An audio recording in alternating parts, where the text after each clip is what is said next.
Petrol diesel ధరల్ని పెంచేందుకు కేంద్రం ప్రయత్నిస్తోందని ఈ విషయంలో మోదీ సర్కార్ది ద్వంద్వ వైఖరి అని ఆరోపించారు తెలంగాణ మంత్రి తుమ్మల నాగేశ్వరరావు. పెట్రోల్ బంకుల యాజమాన్యాలు ఒక్కసారిగా పెట్రోల్ కొనుగోలుకు యత్నించడం వల్లే కొరత వచ్చిందన్నారు.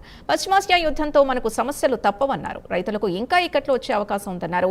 వర్షాలు తగ్గే ప్రమాదం ఉందని ఆందోళన వ్యక్తం చేశారు మంత్రి.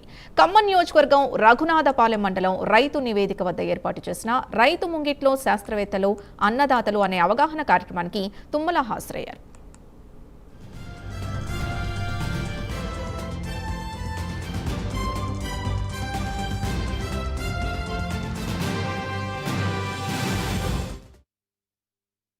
దేశంలో లేనటువంటి సీడ్ గార్డెన్ కూడా ముఖ్యమంత్రి గారు సంతకం పెట్టారు.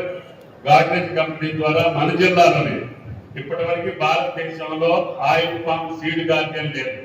మనకి పామ్ ఆయిల్ మొక్కలు కావాలంటే ఇండోనేషియా, మలేషియా ఆ దేశాలకు పోయి కొనుక్కొచ్చుకుంటున్నాం.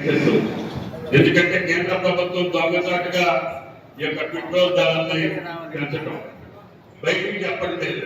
కానీ కంపెనీ వాడినా కూడా ఆయిల్ సప్లై చేయట్లేదు. భారతదేశంలో లేనటువంటి సీడ్ గార్డెన్ కూడా ముఖ్యమంత్రి గారు సంతకం పెట్టారు.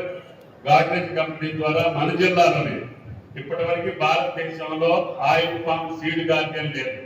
మనకి పామ్ ఆయిల్ మొక్కలు కావాలంటే ఇండోనేషియా, మలేషియా ఆ దేశాలకు పోయి కొనుక్కొచ్చుకుంటున్నాం. ఎందుకంటే కేంద్ర ప్రభుత్వం దొంగచాటుగా ఈ యొక్క పెట్రోల్ ధరల్ని పెంచడం బయటికి చెప్పట్లేదు. కానీ కంపెనీ వాడినా కూడా ఆయిల్ సప్లై చేయట్లేదు.